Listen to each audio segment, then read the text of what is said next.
This program contains true stories of rescues. All of the 911 calls you will hear are real. Whenever possible, the actual people involved have helped us reconstruct the events as they happened.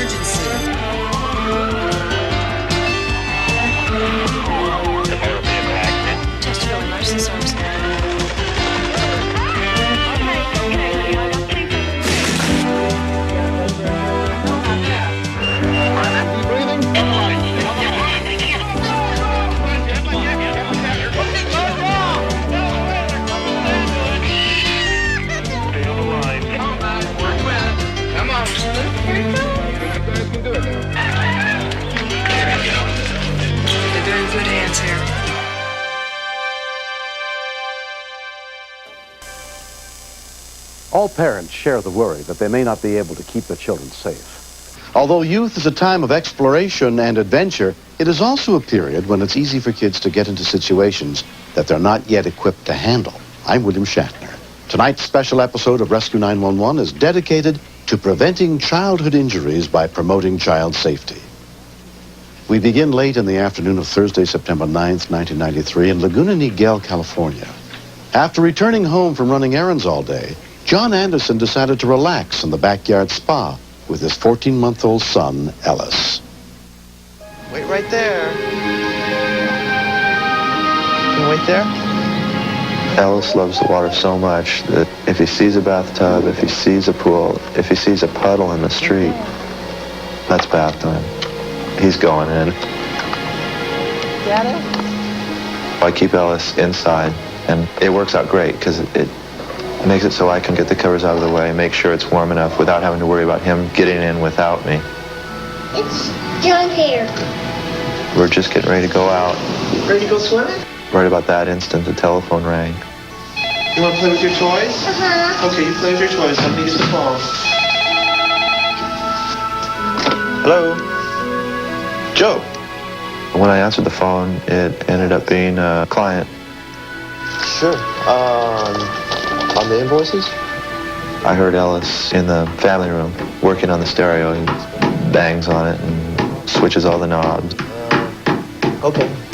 As long as he was there, You want for the 6 I knew I could talk on the phone because I knew where he was and I knew it was safe. What about the 48 bulbs? Okay, I'll put that on there.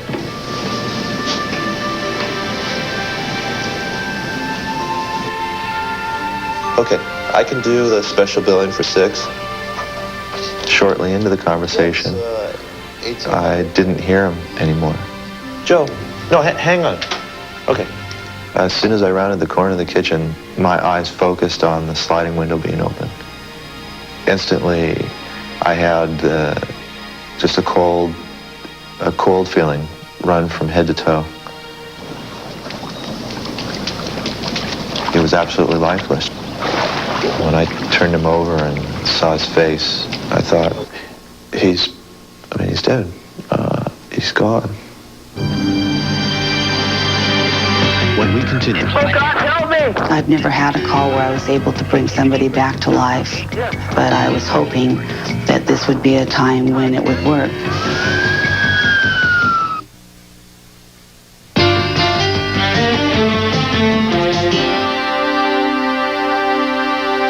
When John Anderson found his 14-month-old son Ellis floating face down in the family's backyard spa, his little boy was not conscious and not breathing.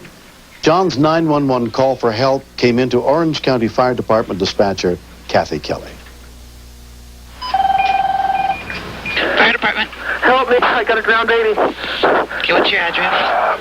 292 Edison. Help me, I don't know how to do CPR. Is the baby right there with you? Yep. Hang on. Do you know how to do CPR? Oh, dear God, I'm gonna die. Do you know how to Help do... me. Listen to me. Do you know how to do CPR? No, I don't. Okay, I'm going to tell you what to do. How old is the baby? 1 year. God, help me! Sir, calm down. Help me, God. It's very intense when you have a call like this. It's Oh, God, help me! Listen listen to me? I am. Okay, take a deep breath and stop, okay? Yes. Okay. I needed to get control over the phone call so that the man would be able to listen to me and I could help them both. Put the baby on the floor. Yes. On their back. Yes, he's on his back. Okay. It's 1 year old. 1. I'm going to tell you how to tilt the head back. Okay. Place the palm of your hand on the baby's forehead. I got it. Place the index of your finger on the other hand on the bony part of her chin. Gently lift upward. Chin. Okay. Got it. Is your head tilted back? Yes. Okay, look at the baby's chest and stomach for movement. Put your ear next to its mouth and listen and feel. There's nothing. Just gurgling. Is it coming out? I remember him making a gurgling noise, Keep doing and it wasn't the kind of noise that was taking air in and letting air out. Okay, look in her mouth and see if there's any vomit. Yes. There is vomit? Yes. I knew that if there's vomit there, you can't give him breaths. Side and scoop it out with your fingers till all the vomit's out. I am. Okay, is it all out now? Yes. Okay, take a small breath. Cover the baby's nose and mouth with your mouth and make a tight seal. Blow real softly 2 times into her mouth, okay? I did it. Did the chest rise? Yes. Okay, with your index and middle finger, press gently on the inside of the baby's upper arm. Right between On his arm? Right between the armpit and the elbow. Got it. Okay, see if you feel any pulse there. Hold it down for about 5 to 10 seconds. No. Okay. The child was neither breathing nor did he have a pulse. I've never had a call where I was able to bring somebody back to life, but I was hoping that this would be a time when it would work. I'm going to tell you how to do CPR, okay? Okay. Okay, place 2 fingers of your hand closest to the baby's feet in the center of its chest, 1 inch below the nipples. Okay. Rapidly compress the baby's chest about 1 inch deep with your fingers. Repeat, do it 5 times in 3 seconds. 1, 2, 3. Faster, like 1, 2, 3, 4, 1, 5. 2, 3, 4, 5. Okay, then take a breath and blow softly into the mouth twice. Remember, you're going to put your mouth over its nose and mouth both and blow real softly because you don't want to blow too hard, okay? Okay. Okay, now just keep doing that. Do 5 times on the chest. 1, 2, 3, 4, 5, and then 2 breaths. So just keep doing that. 3, 4, 5. And 2 breaths. Okay, just keep doing it. Is that the baby? Is I hear her? Yeah. Is she coming? Is it coming to life? I don't know. Is there any breath? Okay, It seems like check. she's breathing. Okay, let's check and see if she's breathing. Put your face. She's got a heartbeat. Put your face down next to her mouth and see if She's there's breathing. air coming out. She's going. Breathe. Okay. The baby wasn't out of the woods just because he was breathing and had a heartbeat. Down next to her mouth. There could be brain damage and complications that happen as a result of drowning. Okay, then let's just go ahead and let her stay as she is until we get there. I'll stay on the phone with you just in case she stops breathing again, okay? Oh, dear God. But keep watching her and make sure that she's breathing. Is she over on her side? Yes. Okay, because she might throw up some water. Oh, dear God. Oh, well, you did a real good job. Very good. The paramedics are here. They're there? Yeah. Okay, great. Bye-bye. Generally, baby drownings don't work out very well. But you hope that you don't flub up, that you do it correctly, and you're able to help. Among those who responded was paramedic Terry Inlay. The child looked in very bad shape. He was pale and turning cyanotic. We have gasping respirations. He was barely breathing, which altogether meant that he was literally on death's door. Just 1 step in, 1 step out. Okay, Frank, you're going. That's bag. I thought, if Ellis didn't make it, I miss my best friend. 14-month-old Ellis Anderson was rushed to Mission Hospital, where his mother, Jill, a trauma nurse, happened to be on duty. I was just dealing with a constant battle of reality and whether or not this was really happening or if it was a bad dream. I remember thinking, at least I get to get out of here at 7 o'clock because that's the end of my shift. And I kept having to think, no, Jill, this is your life. And this could go on forever. Here, and his respiratory effort was quite... Ellis was admitted under the care of Dr. Paul Lubinsky. Jill was obviously very distraught. I then examined him and discovered that his pupils were fixed and dilated, suggesting a significant lack of oxygen to the brain. We've given him some Valium. The fact that he was posturing and not crying is another bad sign. See how he does? Did he have a heart rate at the scene? Yes, he did. I was reasonably sure that he would live. but his brain was not functioning normally. When I bent over and I touched him and I kissed him on the head, it wasn't Ellis. He wasn't there. I mean, it was his face, but there was nothing in him at that point. What we're going to have to do is just wait and see how he does. I think There's going to be time. Okay, but I can't make any promises. We'd have to watch him, we may have to support his breathing, but the key is going to be him.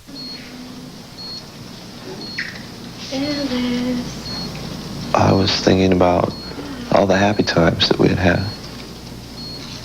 I didn't know how much of Ellis was going to come back. He means the world to me. I doubt without him I could go on. That night, Ellis's parents stayed at the hospital. One of the nurses ran over and said, "Come see him, he's really waking up." You see me? I ran in there and he was smiling. Hi. Look at us. Hi. I was totally relieved. Hi, Mommy. Come here. It was like the entire building had been lifted off my shoulders. Come on. Big swim. Big swim. Big swim. Big swim. Ellis is doing great today. He's just 100% Mr. Go, go, go, learning new things, trying new words. John and I have never had so much fun in our lives. To have somebody that age that relies on you for his safety, you feel like you let him down. I feel more than lucky to have a second chance. I'm looking forward to meeting Kathy, the 911 dispatcher, to put a face with the person that played a big part in keeping my dreams together. How are you? Pretty well. Nice to finally meet you. I brought this for Ellis. When I heard the baby start to breathe again, it was the most fantastic feeling I've ever had. Super high. It just felt wonderful to be able to help somebody and to think that I had been able to instruct the father how to help his child come back to life again. Doing good. Oh, you're so cute. It was just a very special moment. That's you. You're an honorary firefighter. No matter how good a parent you are and no matter how much you love your child, if there's a pool or a spa in your backyard, it's going to be a danger to your child. In order to prevent drownings, the primary factor is constant adult supervision. Somebody has to be watching the child all the time. Well, that's the ultimate goal. It doesn't happen. So we have to do something else to put another barrier in the way. We've put up a fence around the spa. It has an automatic closing device. It has a combination lock. So even if he could reach it, he wouldn't be able to get in. I'm also a very great proponent of CPR. Doesn't matter how high your fence is. It won't help a bit if you don't know CPR. He's the greatest. I just look forward to seeing him every day. Doesn't matter what we do. The fact that we can do it is all that matters. Next. I grabbed her and her skin peeled right off in my hand. I was just horrified. I was scared to death that I was going to lose her. On the afternoon of June 17th, 1993, in the small town of Hingham, Massachusetts, Amy Rabinovitz was home with her 3 young children, preparing the family's dinner. She was well aware that the kitchen could be a dangerous place, but on that day she would pay a painful price for an innocent oversight.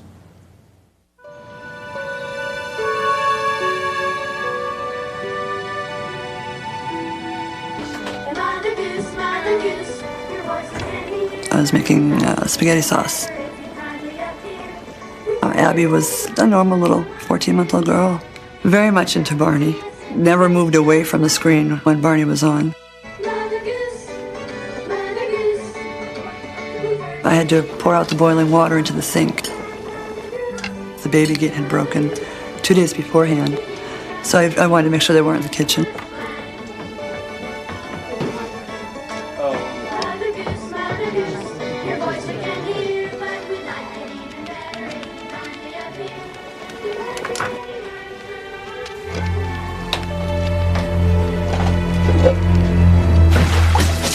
was a matter of seconds. It was that quick, and I just couldn't stop the water from pouring. And she just caught it full face. When we continue. I grabbed her, and her skin peeled right off in my hand. I was just horrified. I was scared to death that I was going to lose her.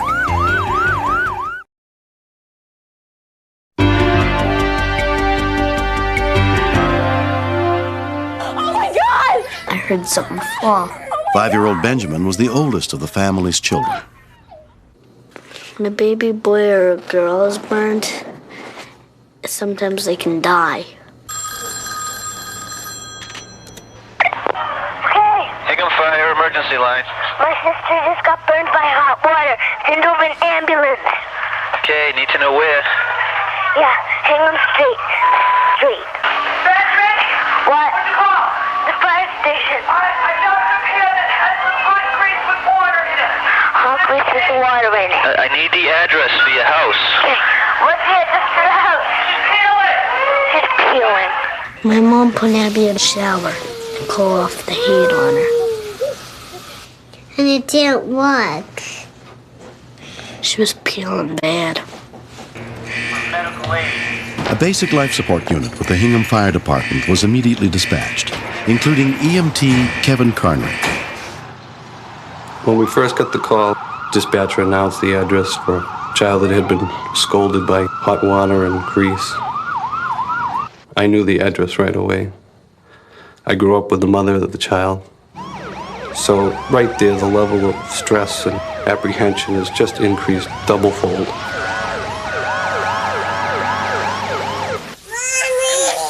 I grabbed her, and her skin peeled right off in my hand. I was just horrified. I was scared to death that I was going to lose her. I couldn't have handled that. There's no way. My kids are everything to me.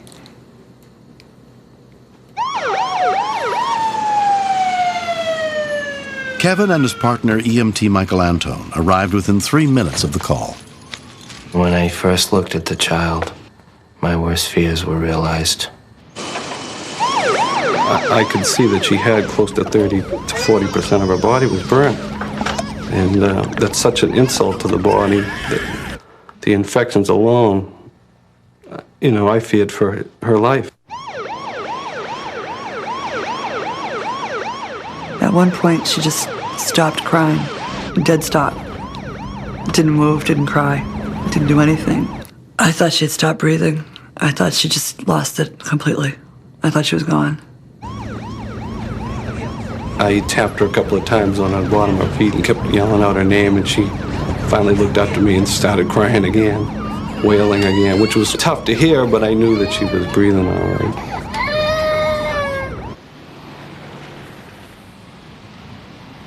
Because of the severity of her burns, 14-month-old Abby was transferred to Shriners Burns Institute in Boston and put under the care of Dr. Robert Sheridan.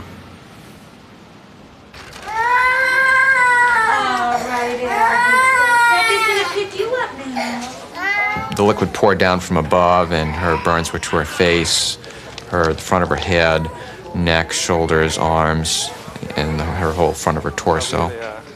About a third of her skin was gone. In many parts of the world, even today, an injury this size in a child this age is a lethal injury. Abby's father, Stephen, went to the hospital as soon as he heard what had happened. There's nothing that can prepare you for walking into a burn trauma unit. The first thing is the smell that hits you. To see her like that, all bandaged up, it was somebody else's baby. It wasn't my baby. The guilt I felt was incredible.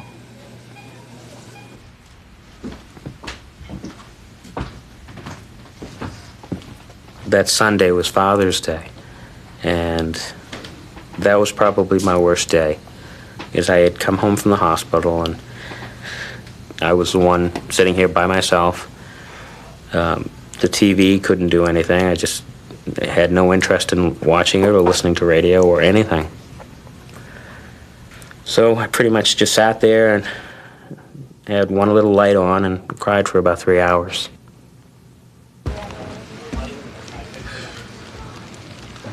Dressing changes are painful episodes which happen twice a day.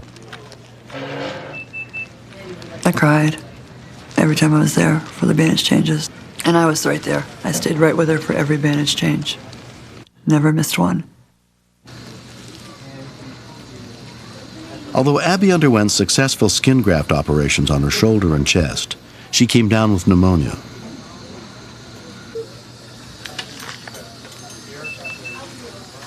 Her blood count was real low, so they gave her a unit of blood, and it just turned everything around. It was like all of a sudden she was healed. It was like a rebirth. They couldn't believe how fast she healed after that. On July 17th, 1993, just 4 weeks after the incident, Abby was released from the hospital. Her family threw a party to thank everyone who helped save her life. Because Abigail's injuries were so severe, we didn't think she was going to make it. So to have her alive today, running around the front lawn of her house, is just so rewarding. We've had some tough times, but it helped to restore a lot of our faith in humanity, to know that people do care. Come on in. Hi, Abby. We always tell all the kids, call the ambulance if you need it. Don't even hesitate. That's what they're there for. So how are things going? Our area does not have 911, but only a month beforehand, I had programmed into my speed dial phone the fire department number. Some of the parents find that massaging helps as well. I still feel the guilt. And sometimes I just pick her up and I just tell her I'm sorry. I wish it hadn't happened. Medicine helps for a little while. Right. It takes the edge off. Yeah. The majority of burns that we see are cooking accidents or bathing accidents. 70% or so of the injuries that we see are from hot liquid. Okay, come on, let's go. But I always used a baby gate. While I was in the hospital, my husband went out and bought a new one, which we use faithfully every day, all day. Hey, look in here. Kids are not allowed near the kitchen when there's anything cooking. Abby. She's mentally 110%. Beats up on her brother and sister again. She's wonderful. Physically, she's got a lot of plastic surgery ahead of her, a lot of corrective surgery. But with her attitude, we'll get through it. Next.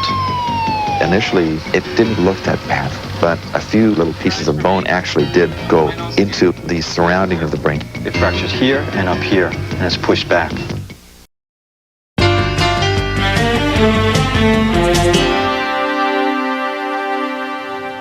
Every year, more than 20 million children visit the emergency departments of hospitals, most of them injured in accidents that could have been prevented.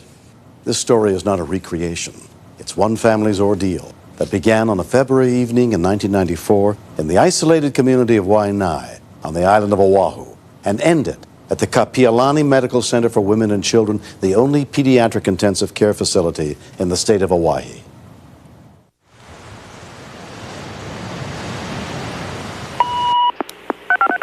Emergency ambulance. I'm just going to have an ambulance at Makaha Valley Road. What's the matter? A little boy was riding a three-wheeler and apparently he got hurt. I really don't know. And it flipped over. I'm not sure. I'm in the house.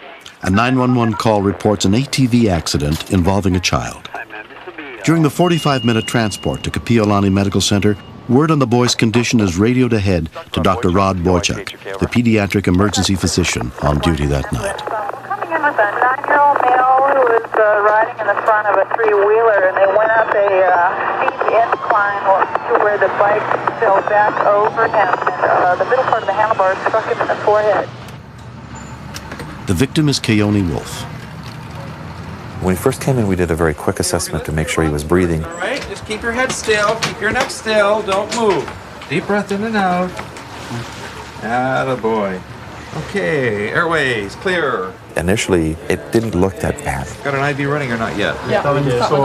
Jeff, can you put some pressure on this bleeding? Don't move your neck, okay? Uncle, you saw the accident. Let's go over it one more time. What hit him in the face?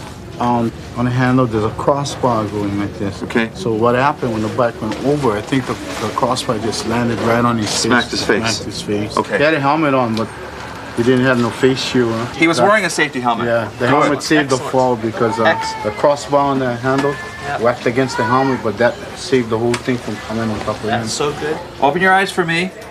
Look at my nose again. Look way over here. Look way over the other side. Look at your uncle. His eyes weren't tracking well. With trauma to the face like this, you can blow the orbits out, and if you blow the orbits out, then the eyes won't move properly. It's hard to get a good view of his full range of movement because his eyes are so swollen. What else hurts anywhere? The back of my head. The back of your head hurts. Okay. Like something like one pillow. One pillow. I can't do one pillow until we x-ray your head first, sweetie, okay? I want you to keep your neck still for me, okay? After we get the x-ray of the neck, you can have 2 pillows if you want, okay? Okay. Attaboy. Uncle's helping us keep by holding the blood, okay? And Mom and Dad are on their way in. Keone and his uncle seemed very close. The uncle was very concerned about him, and extended family is very important in Hawaii. So if there's any aunties or uncles around that make a good connection with the child, we really like to include them. Are you scared? Yeah. Both of us are scared. After the initial x-ray, his lateral neck had been cleared of injury. Hey, that looks good.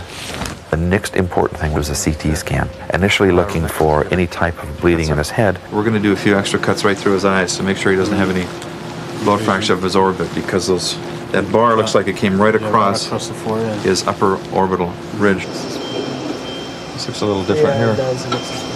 Very suspicious right here. Well, it's pushed down. Look, it's cracked. This orbit might be cracked backwards. It looks like he's got a fracture through either his sinuses or his orbit on the right side. He's got a little bit of air, looks like, in the anterior part of his brain. The brain itself looks okay, though. Good thing he's wearing that helmet. Good thing he's wearing the helmet is right. Yeah. His mom's on the phone. You want to talk to her? I want to talk to Mom, yes. You drive very calmly if you're going to drive, and I would prefer that somebody drove you. Hello, Steffi. Yeah. Oh. I'm really sorry, you know. When we talked and everything, you know, I tried to blame myself, and she said, no, man, no. This is just an accident. This wasn't planned. You know, don't blame yourself. Just calm down, calm down. All my pressure just released. Yeah, I told him I'm not going to leave him because I was holding him all the way through x-ray, everything. I love you too, Steffi. Yeah. Keone's grandmother, Rosalind Raposa, and his grandfather arrive. Oh, everything okay, Everything okay, baby. Look like. I love you, my dear. I love you. We felt for him, yeah. I tell Grandma how you feel, okay? I just couldn't do anything for him. Just took it like a man. Took it like a man, yeah. I was so proud of him, yet I knew more to come. You okay? Yeah. His mother, Stephanie Wolf, was at work when she heard about the accident. You can hear all of us. Yeah. You can open your eyes. No. I was frightened. I was unsure, but he's not in a coma. And he's not dead. If there were some physical things that may have happened, it didn't matter to me. My son's alive. I've got him. It fractured here, here, and up here, and it's pushed back. See that? That's just like pushed way back. That should be a Plastic surgeon Vincent Knipp is called in to determine the extent of Keone's facial injuries. The nasal bone separated from the skull, and it was pushed back into the face about an inch. Looks like an accordion. There was a bony fragment that disrupted the covering of the brain, which caused the cerebrospinal fluid leak. I'm sure it ripped a tear over there. Okay. Now, if you look at the anterior wall, A few spicules or little pieces of bone actually did go into and cut the surrounding of the brain. Okay, well, it looks like it needs to be done. If Keone didn't have the surgery, there is now a connection between the sinuses and the surrounding of the brain, which means that any infection that might be present in the sinuses could easily get up into the brain and around the brain. 3 days after the incident, Keone is readied for the delicate surgery to repair the fractured bones in his face. okay, buddy, I'll see you in there, okay? Yeah. Don't be afraid. You're going to be just fine. okay. It's okay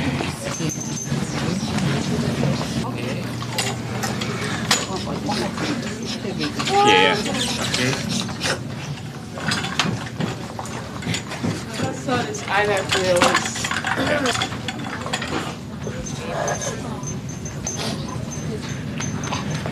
Okay, anytime. We'll take a 10 blade. We made an incision in the scalp and pulled the scalp down to get to that area. So we took a little bone from here as a bone graft, and we filled it in here where it was really smashed. He's really lucky, and I'm sure the helmet helped him. I was very happy with the operation. I think we got the bones back to where they should be. It's okay. What's the matter? You're hungry? That's a very good sign. It's a very good sign. Keone, Mommy's here. You get hard time breathing. Okay, we got some oxygen in you. When I walked into the recovery room, the first thing I said, oh my gosh. It was a sight. I mean, I was really, really scared. I understood the surgery that he was going to go through, imagined what it was going to look like, but the reality was totally, totally different. Remember when he told you how you're going to breathe? That's what you need to do. Oh, you're a strong boy. Yes, that's how. One more time. There you go, Keone. Oh, my shorts. Oh, your shorts. I get them. Okay, right here. Grandma got it right by her. Take some deep breaths. Every boy has something different. Some have a medal, some have girls have dolls. But Keone was very special with his shots. And I told the doctor, in here, this is the only thing he have. And this will make him well because it will set him straight. Keone, you want Mommy to put your shorts on? Hold the rest for the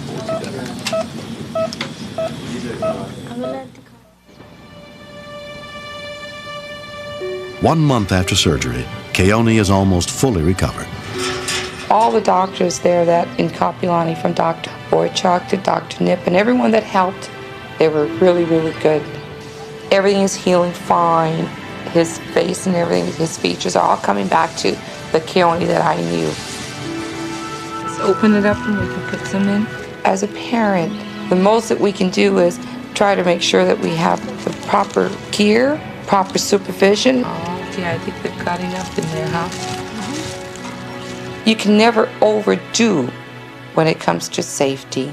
As part of the Safe Kids program, Dr. Boychuk and other hospital staff visit local schools to educate children about safety. What's the first thing you do after you close the door and get in the car? Put on your seatbelts. Is that what We're going to hit every school in this state that will let us in. If we can educate the kids of today, we won't have the trauma of tomorrow. So one of the main things that you can do to try to stay safe then is to wear a helmet. Keone's outlook is great because he was wearing his helmet. Some of the equipment that you use. I suspect he's going to be able to do everything he did before, hopefully with one exception, and that's not drive that vehicle that he was on previously until he gets a little older. I says, Keone, no more three-wheeler. He said, Grandma, no more three-wheeler. I'm going to be a fisherman. I'm not going to ride no three-wheeler. I'm going to be a fisherman. I don't like riding three-wheeler again because I don't like get hurt. I'm going to wait until I come a little bit older. Keone's so adventurous. He loves everything outside, outdoors. I hope that this experience that he's gone through doesn't frighten him from taking the challenges, and that this doesn't stop him from being what he wants, whatever his dream is to fulfill. Next. I am a paramedic, and I've seen a lot of kids in bad shape, but she was the worst thing I've ever seen.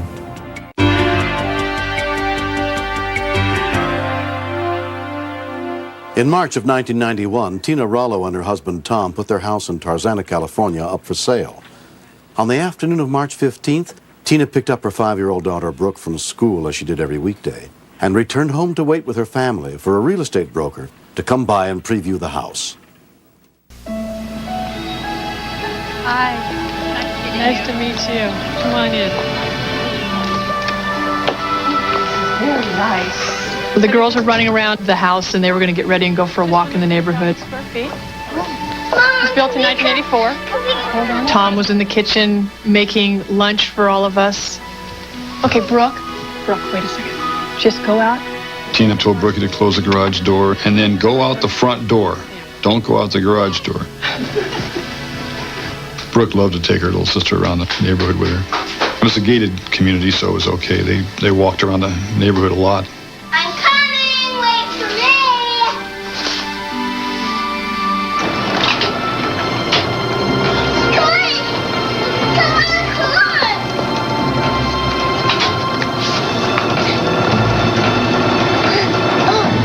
on! This is the master bedroom.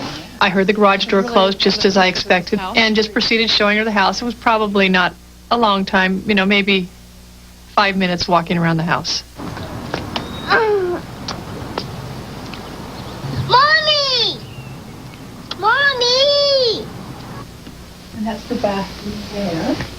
It's got a Jack and Jill bath, so this goes right through to the next bedroom. Sue and Kim finished previewing the Rollo's house. I think I'll talk to you again soon. I came down, I said thank you and bye-bye. Thank you very much. Bye-bye. And I went outside, little girls, I understand she's second daughter, she's crying. What's going on? And that time I saw little face, I said, oh my God. The garage door! And I saw Brooke immediately on the ground. She was blue, her tongue was out. She didn't really look like my daughter. She didn't even look like somebody real. My wife screamed my name as loud as she could, and she went by me like a shot. I am a paramedic, and I've seen a lot of kids in bad shape, but she was the worst thing I've ever seen.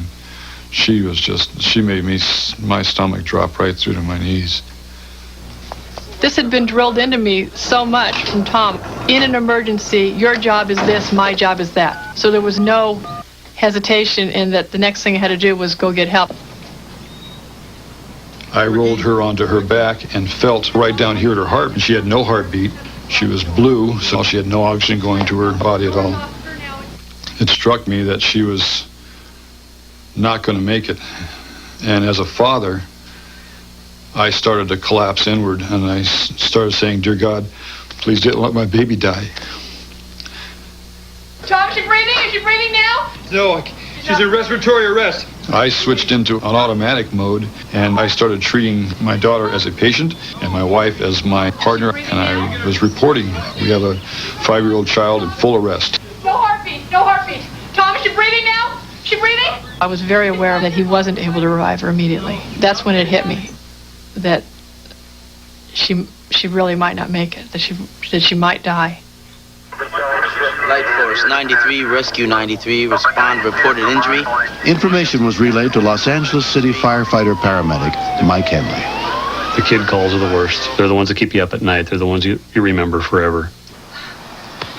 I hit her in the chest with my fist, which we older paramedics were told to do years ago. No breathing. Oh, God. I got a heartbeat. Her heart started again. She's got a heartbeat now. Stop breathing, yeah, baby. I blew 2 more times in her mouth, and nothing. She wouldn't breathe for me. Brookie. I blew much harder, and it popped like a balloon that was stuck together. Tom, is she breathing now? She coughed, but then she still wouldn't breathe for me. I blew in her mouth the 8th time, and I got a real good, smooth chest rise. Oh, Brookie. And then she went, and she breathed in. She started flickering her eyes, and she looked past me over my shoulder to my wife, and she started saying, Mommy, Mommy. So I knew she was going to be okay. Talk to me, Brookie. Come on, Brookie. Oh. I don't know if we could have ever recovered or forgiven ourselves if we hadn't been able to revive her and bring her back. It's all right. Life would have never been the same. The rescue unit arrived within 3 minutes of the call. She's not responding quickly. We don't know how long she's been unconscious. I found her right. Log roller, very careful about her neck. We started the IV in the street. No kid likes needles. She doesn't know why she's laying on the ground, why these big ugly guys are hanging over her, doing things that hurt. So Dad, he was able to help us out a lot, keeping her calm, talking to her. Children's Hospital, she's looking real good. At Children's Hospital, Los Angeles, 5-year-old Brooke Rollo was examined by emergency physician Bethel Steindl-Kopp. Brooke, do you remember when she came in? She was alert, she was crying and scared, but other than that, she seemed to be otherwise okay, which was surprising. She's very, very lucky, and if her father hadn't known CPR and she hadn't been resuscitated at the site, she probably wouldn't have made it. Okay, Brooks, let's see if it rolls. That's good. Sure. You gotta roll back. Can I pick it up? A lot of people are not aware of the dangers of garage doors. Even with my husband being a paramedic and being very safety conscious, we weren't aware of the dangers. That's the best one I made. I ripped that old system out and bought a good door opener with an infrared detector on the bottom. I don't care if you have children, you have your cat going out or whatever, you know. That old door is liable to catch somebody, and those doors should be replaced. I'm the mom and you're the other kid, okay? Okay. A neighbor friend of mine ran into the garage door and she didn't get caught, and that's what gave me the idea. I would tell kids, don't play with garage doors. Just don't play with them. Mom, can I move the beads on a different plate? I think that Brooke is nice. She helps me at school at lunchtime. She reads to me at snack time. So I like her pretty much. My mom and dad are heroes because they saved me. I think they're even bigger heroes than the presidents for what they did to me.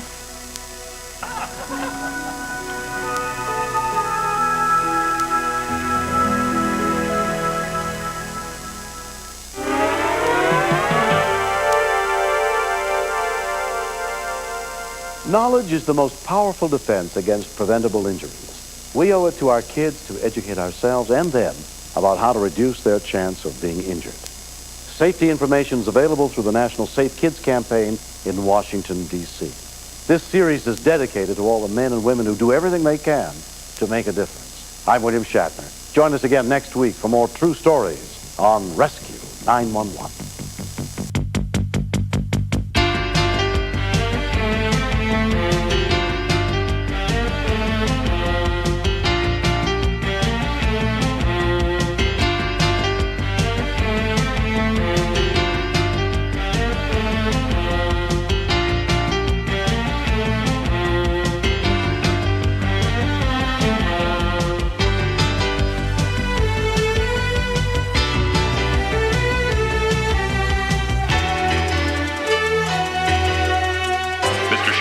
Step out of the car, please.